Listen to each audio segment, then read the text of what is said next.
খুবই পুর স্ক্রিপ্টেড একটা নাটক বিএনপি আপনারা হচ্ছে পার্লামেন্টে করছে, খুবই পুরলি স্ক্রিপ্টেড। সেটা হচ্ছে কি, ওনারা বলতেছে, বারবার বলতেছে ওরা জুলাই সনদের পক্ষে, মানে বারবার কিন্তু বলতেছে জুলাই সনদের পক্ষে, যে আমরা প্রত্যেকটা দাড়ি কমা সহ আমরা জুলাই সনদ বাস্তবায়ন করব। তো আমরা যখন বলতেছি যে জুলাই সনদের অর্ডারটা আপনাকে বাস্তবায়ন করতে হবে, তখন যেটা হইল, ওনারা একদিন একটা নাটক সাজাইলো। ওনাদের পন্থী কিছু ছাত্রদল, যুবদল সহ অনেকে আছে যে তাদের এই অভ্যুত্থানে ফেসিবাদ বিরোধী প্রত্যেকটা রাজনৈতিক দল সমানভাবে অংশগ্রহণ করেছে। তাদের আত্মত্যাগ ছিল, তাদের দীর্ঘ লড়াই ছিল, তাদের দীর্ঘ হিস্ট্রি ছিল। তো ওনারা কি করলেন, কিছু সিলেক্টিভ আহতকে, কিছু সিলেক্টিভ, একদম সিলেক্টিভ কিছু আহতকে বিরোধী দলীয় যেই গ্যালারিটা আছে সেই গ্যালারিটাতে এনে বসাইলো, এবং ওনাদেরকে বলে দেওয়া হলো। পরবর্তীতে ওনাদের মধ্যে অনেকগুলো আহত আমাদের কাছে আসছে যে ভাই আমরা তো বুঝি নাই যে আসলে আমাদেরকে কী কারণে নিয়ে আসা হয়েছে, আমাদেরকে জাস্ট বলা হয়েছে আপনাদেরকে গাদ্দার বলার জন্য, এবং আপনাদেরকে যেন আমরা বেশিং করি, আপনাদেরকে যেন আমরা হচ্ছে ওখান থেকে আপনাদেরকে বেশিং করি, এবং আপনাদের বিরুদ্ধে যেন আমরা স্লোগান দিই। এই স্ক্রিপ্টটা বিএনপির জন্য, মানে শোনেন, আপনারা বিএনপির যারা আছেন 217 জন এমপি আছেন, ইট ডাজন্ট ম্যাটার, আপনারা হচ্ছেন সরকারে আছেন, ইট ডাজন্ট ম্যাটার।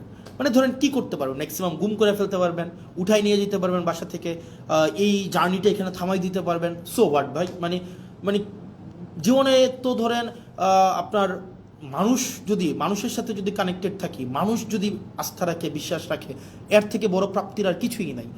আপনারা ওই দিন যে স্ক্রিপ্টটা সাজাইলেন, আপনারা যে নাটকটা সেদিন সংসদে করলেন, এবং আমরা দেখলাম মাননীয় প্রধানমন্ত্রী প্রত্যেক আহতের সাথে একজন একজন করে কথা বললেন।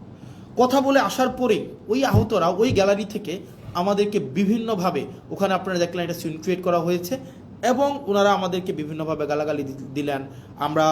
ওনারা বললেন আমরা জুলাই সনদ চাই, আমরা জুলাই সনদ চাই, বিএনপি যেভাবে চাই আমরা সেভাবে চাই। তো আমরা জিজ্ঞেস করলাম বিএনপি কীভাবে চাই বলেন তো? ওনারা বললেন না বিএনপি যেভাবে চাই আমরা সেভাবে চাই। আমি বললাম তো বলেন না বিএনপি কীভাবে চায়? কয় না আমরা এত কিছু বুঝি না, বিএনপি যেভাবে জুলাই সনদ চাই আমরা সেভাবে চাই। এর মাঝখানে 3-4 জন আছে আমাদের কাছে এসে বললো যে ভাই আমরা খুবই দুঃখিত, আমরা আপনাদের সাথে এইভাবে আচরণ করার কারণে, কিন্তু আমাদেরকে এইভাবেই বলা হয়েছে, আমাদেরকে বলা হয়েছে আমরা যেন আপনাদের বিরুদ্ধে স্লোগান দেই, আমরা যেন আপনাদেরকে হচ্ছে ওখানে অপমান করি, আমরা যেন আপনাদের বিরুদ্ধে এই ধরনের কথাগুলো বলি।